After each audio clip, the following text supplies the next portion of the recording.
तो उसमें से कम 1.5 से 2 लाख भक्त ऐसे होते हैं जो भगवान शंकर का प्रसाद पाकर जाते हैं।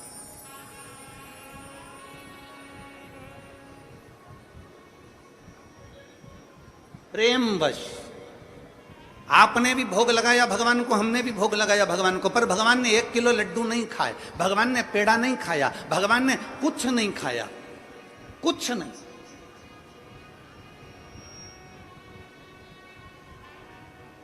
जब भगवान ने कुछ नहीं पाया, प्रेमवश बस भगवान के सामने रखा और भगवान ने उसे भाव से पा लिया, तो जो प्रसाद हम खाते हैं उसमें अपने आप स्वाद बढ़ जाता है। इससे ये महसूस होता है कि भगवान ने भोग लगा लिया है, इससे ये महसूस हो जाता है कि भगवान ने भोग लगा लिया। अब चलो आगे बढ़ते हैं इसी कथा में। आप में से सब ने भगवान को भोग लगाया, हमने भी भगवान को भोग लगाया। भगवान ने अंदर भोग लगा हुआ प्रसाद पंडित जी ने हमको वापस दे दिया, हम अपना डब्बा लेकर वापस चल दिए। अब हमारा सनातन धर्म क्या कहता है? अब हमारा सनातन धर्म क्या वर्णन करता है कि मंदिर से जब प्रसाद का डब्बा लेकर निकलो तो उसमें से थोड़ा थोड़ा प्रसाद सबको बांटो। बोलो, बोलता है कि नहीं बोलता? हमारा सनातन धर्म कहता है कि मंदिर में से प्रसाद लेकर निकलो तो उस प्रसाद में से वितरण कर दो।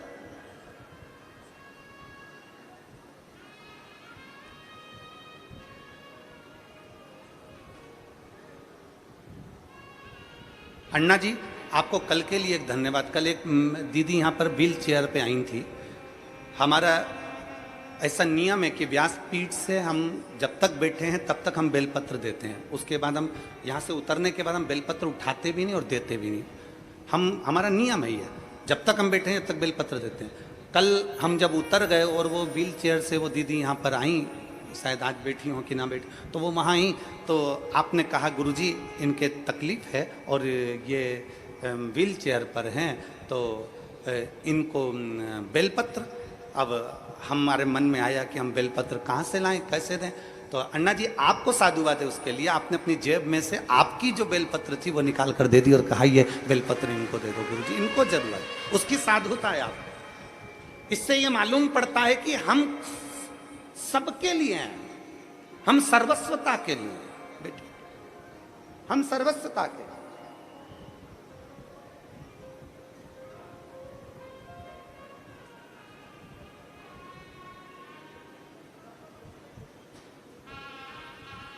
एक समर्पण का भाव किसको कहते हैं? हमारा सनातन धर्म कहता है आपके हाथ में मिठाई का डब्बा है ना, लड्डू का डब्बा है, मंदिर में भोग लगाया हुआ डब्बा आप लेकर चलते हो, उस डब्बे को बाहर लाकर वितरण क्यों किया जाता है? प्रसाद क्यों दिया जाता है? हमारे बद्रीनाथ से होकर आए तो प्रसाद दे दिया, वैष्णो देवी से होकर आए प्रसाद दे दिया, पंढरीनाथ से होकर आए प्रसाद दे दिया, हम शिरडी से होकर आए प्रसाद दे दिया, हम जगन्नाथ से होकर आए प्रसाद दे दिया, हम त्र्यंबक से होकर आए, हमने हमारे मोहल्ले में हमारे रिश्तेदारों को प्रसाद दे। ये नियम सनातन धर्म ने क्यों बनाया? उसका कारण क्या है?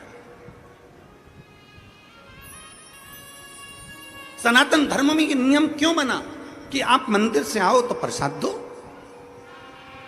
सनातन धर्म में ये नियम क्यों बना कि आप भीमा शंकर गए, वहां से दर्शन कर आए और आपने अपने पड़ोसियों को, रिश्तेदारों को, नातेदारों को छोटा छोटा पैकेट बनाकर प्रसाद का दिया, आपने किसी को प्रसाद दिया? ये प्रसाद हमारे सनातन धर्म में हम कहीं से होकर आते हैं, भगवान को भोग लगा कर आते हैं, ये प्रसाद क्यों देते हैं? उसका कारण है क्या? आखिर क्या हमारा सनातन धर्म में ये चीज क्यों बताई गई कि प्रसाद देना चाहिए? उसका कारण केवल इतना सा है कि मंदिर में जो भगवान बैठा है, जिसको हमने भोग लगाया है, वो अंदर बैठकर हमारे प्रसाद को भाव से खाता है, सामने प्रकट होकर नहीं खाता। पर उसी प्रसाद को जो बाहर मंदिर तक नहीं गए, उनको जब आप थोड़ा सा प्रसाद देते हो तो उनके अंदर बैठा हुआ शंकर उस प्रसाद को पा लेता है और उसका उद्धार कर देता है। तुझ में रब दिखता है, यारा में क्या करूं? हर एक में शिव दिखता है, यारा में क्या करूं?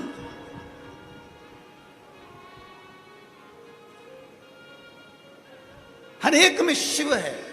मंदिर से बाहर निकले, प्रसाद बांटना प्रारंभ करा, प्रसाद बांटना प्रारंभ करा तो ना जाने इस किस वेश में नारायण मिल जाए, इतने को प्रसाद दिया है। 25 लोगों ने प्रसाद लिया, 50 लोगों ने प्रसाद लिया, ना जाने कौन व्यक्ति कैसा था, किस भाव से उसने प्रसाद को ग्रहण करा, ना जाने कौन था जो शंकर का रूप रखकर आया प्रसाद लेकर चले गया, ना जाने कौन था जो शिव तत्व के रूप में आया और प्रसाद लेकर चले गया।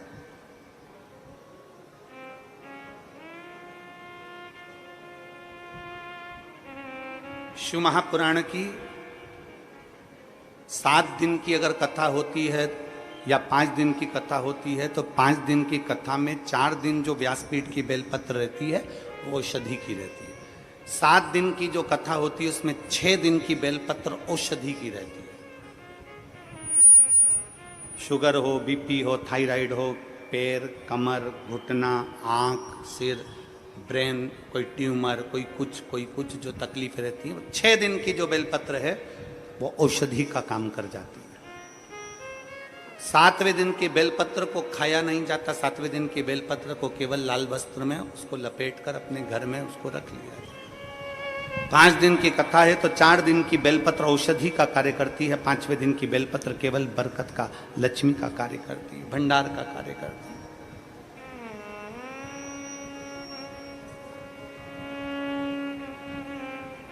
शिव महापुराण की बेलपत्र का बड़ा महत्व है। आप लोग कभी अगर शिव पुराण का, अगर तुम्हारे घर में अगर शिव पुराण हो तो उसको पढ़ेंगे तो उसमें बेलपत्र का महत्व आएगा। बेलपत्र का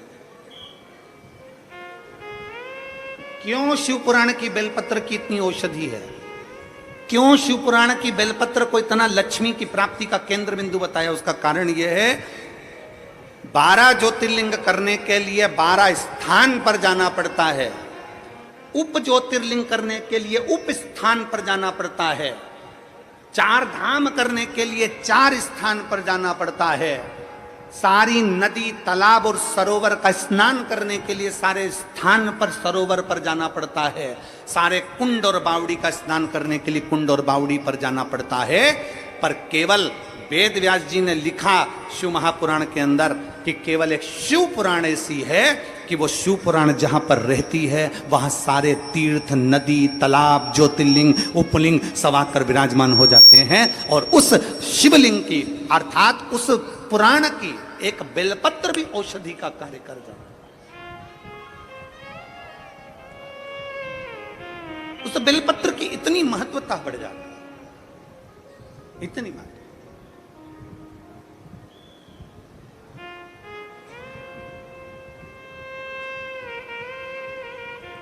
आज पूरे महाराष्ट्र का गौरव का विषय है।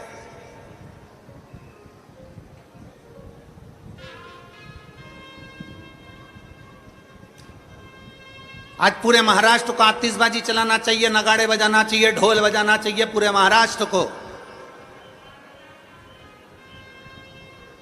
कि व्यासपीठ की बात को राजसत्ता तक लिया गया और माननीय महाराष्ट्र के मुख्यमंत्री जी ने गौ माता को राज्य माता घोषित किया, उसके लिए धन्यवाद। संपूर्ण महाराष्ट्र वासियों को और पूरे देशवासियों को साधुता देते हैं कि आपने इस व्यासपीठ की गरिमा को रखा, इस व्यासपीठ की मर्यादा को रखा और व्यासपीठ से जो शब्दों कहे जाते हैं उन शब्दों को आपने अपने जीवन में उतारकर गौ माता को राज्य माता का दर्जा दिया। साधुता है, बहुत बहुत साधुता है। माननीय मुख्यमंत्री शिंदे जी को बहुत बहुत साधुता है।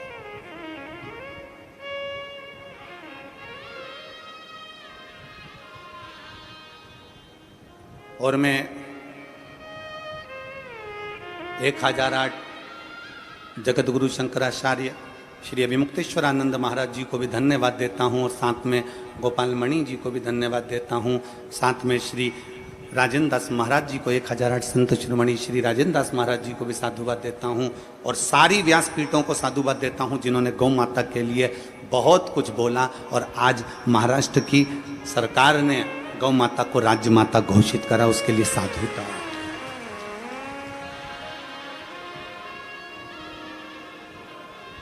और सारे संतों से निवेदन है, ये चिंगारी को बुझने मत देना, इस चिंगारी को बुझने मत देना। जो महाराष्ट्र में चिंगारी लगी है कि गौ माता को राज्य माता करा गया है, वो चिंगारी बुझने मत देना, वो अग्नि का काम करेगी और एक दिन गौ माता राष्ट्र माता बनकर रहेगी, ये निश्चितता है। तो चिंगारी बुझने ना दीजिए। सनातन धर्म में प्रसाद देने का क्या महत्व है, ये हमारी शिव पुराण बताती। और एक और चीज समझ लीजिए, सनातन धर्म में प्रसाद देने का महत्व बताया, तो सनातन धर्म में एक चीज और बताई कि प्रसाद कहां बांटना, कैसे बांटना, कब बांटना, यह भी वर्णन किया गया। अपना और पराये का भेद ना करा जाए तो प्रसाद का वितरण किया जाए। कितना सुंदर कहा, जरा उठाइए हमारे शास्त्रों को। अब हम आपसे एक प्रश्न कर रहे हैं जो हम पहले बोल चुके हैं, वो आज फिर बोल रहे हैं। सबसे ज्यादा नरक में कौन गिरता है? आज बहुत पहले बोली थी कथा ये वाली, आज स्मरण में आ गई तो बोल रहे सबसे ज्यादा नरक में कौन गिरता है, तो का प्रसाद बांटने वाला गिरता है। प्रसाद बांटने वाला गिरता है, तो प्रसाद बांटने वाला नरक में क्यों गिरेगा? तो शिव महापुराण में वेद व्यास जी वर्णन करते हैं, प्रसाद हमेशा धर्म की जगह पर बढ़ता है, अच्छी जगह पर बढ़ता है। मंदिर, देवालय, गुरु, परमात्मा की साक्षी में बढ़ता है। परमात्मा कभी गलत जगह, कोई डिस्को में, कोई डीजे में प्रसाद नहीं बढ़ता। प्रसाद हमेशा अच्छी जगह बढ़ता है। तो प्रसाद बांटने वाला नरक में क्यों चले जाता है? उसका कारण है, प्रसाद बांटने वाला जब खड़ा होता है, प्रसाद बांटता है, दरवाजे पर खड़े होकर जब प्रसाद देता है, अपना वाला आया और पराया आया। अपना आया तो हाथ ऐसा हो जाता है और पराया आया तो हाथ छोटा हो जाता है, तो वो व्यक्ति नरक चले जाता है। प्रसाद बांटने वाले को चाहिए कि प्रसाद की गरिमा क्या कहते हैं, प्रसाद की गरिमा।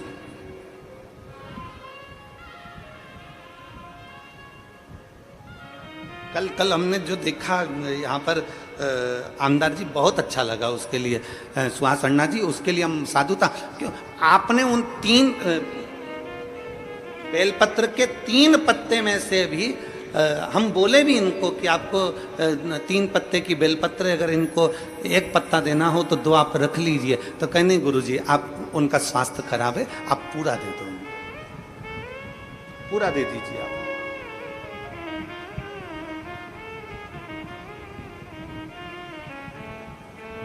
ये निर्मल भाव होता है, ये निर्मल स्वभाव आप दे दो। सरलता का भाव अपने भीतर लेकर आओ, सहजता का भाव अपने भीतर लेकर आओ।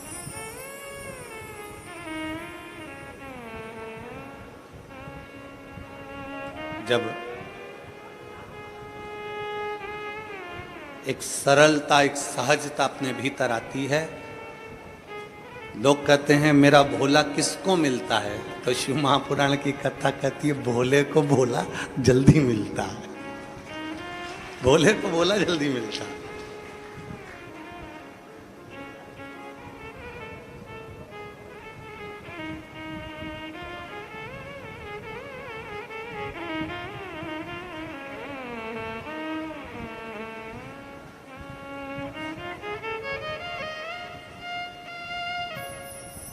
भगवान शिव की कथा कर रही है, चिंतन कर, चिंतन करो, चिंतन। असुर सांप को पकड़े हुए हैं, देवता सर्प को पकड़े हुए हैं, और वो कह रहे हैं कि हम शंकर का चिंतन कैसे करें।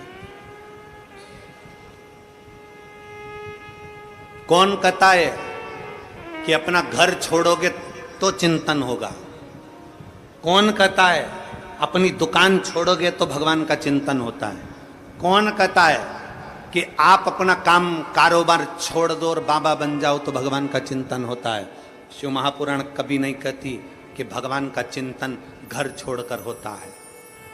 सारे ऋषि घर छोड़े होंगे, संत घर छोड़े होंगे, पर मेरा भोलेनाथ अपना घर कभी नहीं छोड़ा। वो कैलाश पे रहता था, अपने पत्नी, बच्चे, परिवार सबके साथ रहता था। मेरा भोलेनाथ, उनके बच्चे गणेश जी, कार्तिकेय, उनके गणेश जी के धर्म पत्नी दो दो, रिद्धि सिद्धि, उनके बच्चे शुभ लाभ, फिर उनके बच्चे अमोद प्रमोद।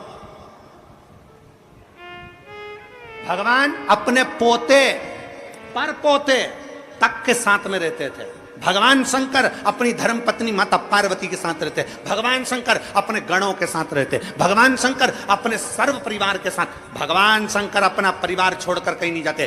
सारे देवताओं को परिवार के साथ कहीं पर प्रतिष्ठित नहीं किया जाता, पर शंकर के जितने मंदिर हैं, शिवालय जितने हैं, सारे शिवालय में शंकर का पूरा परिवार बैठता है। गणेश जी बैठेंगे, कार्तिकेय बैठेगा, नंदी बैठेगा, पार्वती जी बैठेगी, शंकर जी बैठेंगे, नाग बैठेगा, सर्प बैठेगा, सब बैठेंगे, त्रिशूल रखेगा, डमरू रखेगा, सब कुछ शंकर जी के मंदिर में होगा। शंकर अपने परिवार को छोड़कर नहीं बैठते, शंकर कभी अकेला भी नहीं रहता, शंकर पूरे परिवार के साथ रहता है। शंकर कभी नहीं कहते कि तुम अपनी दुकान छोड़ दो, शंकर कभी नहीं कहते कि तुम तुम्हारी खेती छोड़ दो, शंकर कभी नहीं कहते कि तुम्हारी जमीन जायदाद छोड़ दो। शंकर भगवान कहते हैं कि जैसे असुर और देवता सब सांप पकड़कर मंथन कर रहे हैं समुद्र का, और भगवान नारायण कर रहे हैं कि शिव का चिंतन करो, तो इन्होंने पूछा कि हम सांप छोड़कर शिव का चिंतन करें, हम काम छोड़कर शिव का चिंतन करें, हम शिव का चिंतन करें कैसे?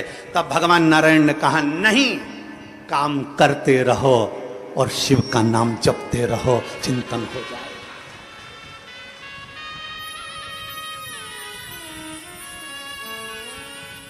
काम करते रहो, नाम जपते रहो, शिव का चिंतन हो जाएगा। लिंगायत संप्रदाय के अंतर्गत, शैव लिंगायत संप्रदाय के अंतर्गत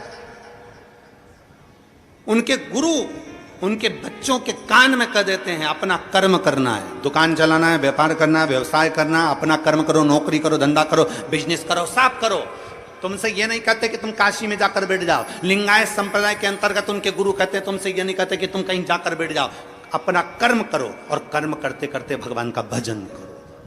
काम करते रहो, नाम जपते रहो। काम करते करते जब नाम जपा जाता है तो उसका फल चौगुना मिल जाता है। घर छोड़कर तप करने वाले को जो फल मिलता है, घर छोड़कर सन्यास धारण करने वाले को जो फल मिलता है, घर छोड़कर अपना परिवार छोड़कर वन में बैठकर तप करने वाले को जो फल मिलता है, उससे चौगुना फल घर में रहकर भगवान का नाम जपने वाले को प्राप्त हो जाता है।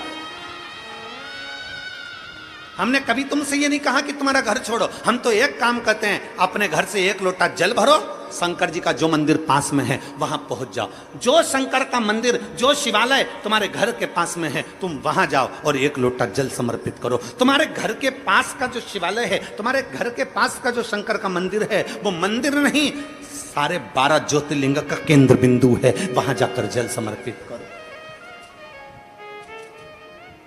सारी समस्या का हल। आप वहां जाइए, आप शंकर को एक लोटा जल समर्पित करिए।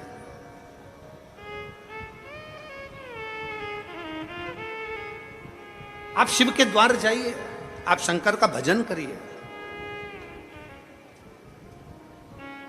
जैसे लहर शांत होती है, दुख भी शांत होता है, समस्या भी शांत होती है, टेंशन भी शांत होता है, पर थोड़ा सा शिव की भक्ति, लहर आई है तो थोड़ा सा उछलने दो, दुख आया है थोड़ा बढ़ने दो, तकलीफ आई है थोड़ा आएगा, कष्ट आया है थोड़ा आएगा, तकलीफ आई है थोड़ा आएगा, चिंता ना करो, शंकर की भक्ति करो, धीरे धीरे धीरे धीरे धीरे धीरे शांत हो जाए। अपने स्वभाव को, अपने मन को, अपने चित्त को विचलित मत होने दो।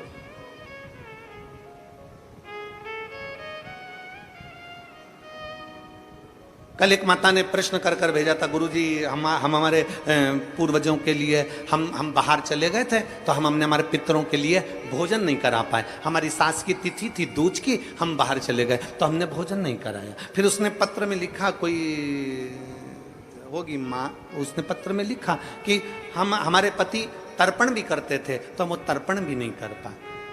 फिर कहा कि हम हमेशा सीधा भी देते थे, आटा चावल दाल शक्कर सब मिला के हम कहीं देकर आते थे, हम वो भी नहीं दे पाए। हमारे दो दूज की तिथि का जो तिथि थी हमारे दादा ससुर की, वो बुरा लग जाएगा उनको, उनको पितृदोष लग जाएगा। वो पितृदोष लग जाएगा तो हम क्या करें, हम क्या करें? और गुरुजी उसने पत्र में लिखा कि हम उस समय पर थे नहीं और तिथि निकल गई, हम भोजन नहीं करा पाए ब्राह्मण को, हम किसी को सीधा नहीं दे पाए, हम किसी को गाय की रोटी नहीं दे पाए, हम स्वान कुत्ते का भोजन नहीं दे पाए, हम कौवे का भोजन नहीं दे पाए, हम करें तो करें क्या, हम सीधा भी नहीं दे पाए, हम क्या कर सकते हैं? शिव महापुराण की कथा में एक बड़ा सुंदर चरित्र आता है।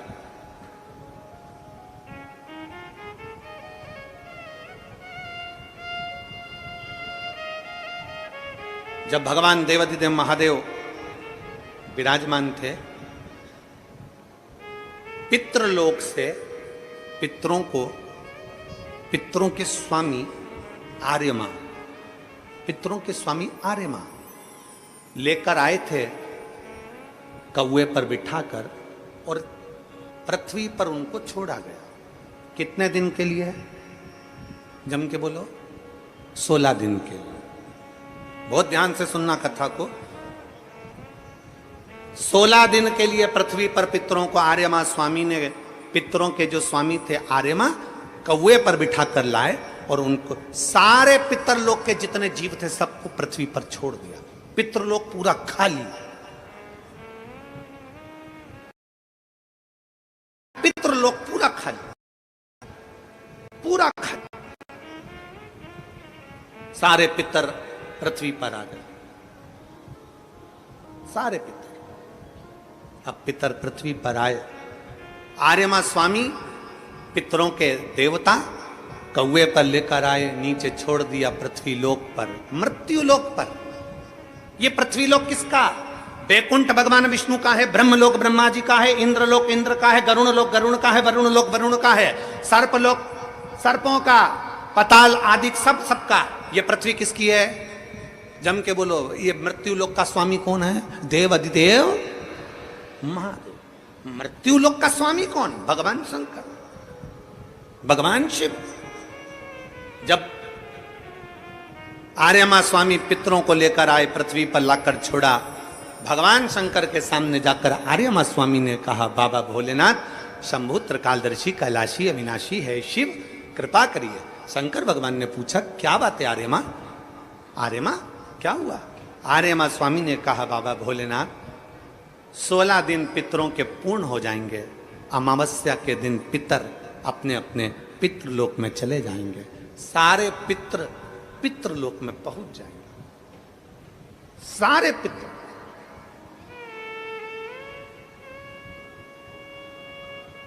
आज पितरों की चतुर्दशी है, 14 से, कल अमावस्या है। बहुत सावधानी से सुनना, पूरे राष्ट्रवासियों से निवेदन है, इस कथा का स्मरण रखिएगा, अपने बच्चों को भी सुनाना। और टीवी चैनल की ये क्लिप अगर मिल जाए तो सारे विश्व में पहुंचाना कि ये पितरों का स्वामी आर्यमा स्वामी क्या कह रहा है। पितरों के स्वामी आर्यमा स्वामी कहते हैं, प्रभु प्रभु, हे शिव शंकर, हे ओघड़दानी, हे भोलेनाथ, हे त्रिकालदर्शी कैलाशी अविनाशी, आपसे निवेदन है, 16 दिन श्राद्ध में पितृलोक पूरा खाली हो गया, पितरों को लाकर मैंने मृत्यु लोक में छोड़ दिया। सारे पितृ, सारे पूर्वज जितने मर कर चले जाते हैं, वो 16 दिन पृथ्वी पर आकर इन जीवों के रूप में फिरते हैं, दिखते नहीं हैं, जीव के रूप में रहते हैं, अणु जैसे। आपको क्या कहें, आप में से किसी ने एक आध बार ऐसा करा है क्या कि धूप में से कांच की रोशनी को छांव में दिखाओ? किसी ने करा? धूप की रोशनी में से, कांच में से छांव में दिखाओगे तो वो जो रोशनी जा रही है ना, उसमें छोटे छोटे कण नजर आते हैं। किस किस ने करा? जरा हाथ उठाओ जरा। हमने बचपन में करा। एक छोटा सा कांच का टुकड़ा लिया और उस कांच के टुकड़ों को धूप में से दिखाया, छांव में दिखाया, तो उस धूप में से दिखाने में उसमें एक रोशनी दिखती है। उस रोशनी में छोटे छोटे कण नजर आते हैं, छोटे छोटे कण नजर आते हैं। जितने छोटे कण उस रोशनी में नजर आते हैं, उससे भी 1000 गुना छोटा कण कर लो, उन कणों के रूप में पितर पृथ्वी पर विराजमान रहते हैं 16 दिन तक। कणों से भी कण छोटे, जीवात्मा के रूप में संसारवासियों के भीतर एक कण के रूप में वो आते हैं। लोग कहते पितर आते हैं जरूर, मृत्यु लोक में आकर अपने अपने पूर्वज अपने अपने दरवाजे पर आकर खड़े होते हैं। जो गया है वो आस लेकर आता। पितरों के आर्यमा स्वामी ने कहा कि ये 16 दिन सारे पितर पृथ्वी पर रहे, पितृलोक खाली हो गया। ये सब पितृलोक से आए हैं, इनके परिवार वाले भोजन देंगे, ये आस लेकर आए हैं। क्योंकि जैसे घर की बहू को सास से आस रहती है कि मेरी सास मुझे सोने की अंगूठी देगी, मेरी सास मुझे पायल देगी, मेरी सास मुझे वस्त्र देगी, मेरी सास मुझे ये देगी, उसी तरह घर के जो जीव चले गए, जो मर गए, जो शांत हो गए, जो चले गए, उनको आस रहती है कि हमारे घर का पर पोता, हमारे घर का पोता, हमारे घर का बेटा, हमारे घर की बेटी, हमारा दामाद, हमारा रिश्तेदार हमको भाग देगा। पहले घर जाते हैं, वहां नहीं मिलता तो नाना के घर जाते हैं, वहां नहीं मिलता तो फिर दूसरे बेटी दामाद के घर जाते हैं, कहीं से कुछ मिल जाए। तो आर्यमा स्वामी ने कहा अपने भोले बाबा से, हे शंभु, हे त्रिकालदर्शी कैलाशी, ये 16 दिन श्राद्ध के पितृ रहते हैं पृथ्वी पर। आखिरी में अमावस्या के दिन ये अपने घर को जाते हैं। बाबा, इनमें से कई पितर ऐसे हैं जिनको भोजन नहीं मिल पाता। जैसे उस बहन ने लिखा कि मैं नहीं थी। कई पितर ऐसे हैं जिनको भोजन नहीं मिल पाता। कोई एक साधन ऐसा बता दो शंकर भगवान, कोई एक साधन ऐसा बता दो भोलेनाथ कि अगर 16 दिन पितरों की कोई गलती भी हो गई हो, पितरों को भाग भी ना मिला हो, पितरों का अपमान भी हो गया हो, तो आखिरी दिन ऐसा कोई उपाय बता दिया जाए, आखिरी दिन ऐसा कुछ कर दिया जाए जिससे सारे पितर तृप्त होकर आशीर्वाद दें और उनके वंश को आगे बढ़ाने का, फलने फूलने का वर देकर पितर अपने घर को चले जाएं। भगवान देवादिदेव महादेव मुस्कुराकर माता पार्वती जी की ओर देखे और मां जगत जननी भगवान शिव की ओर देखी और भगवान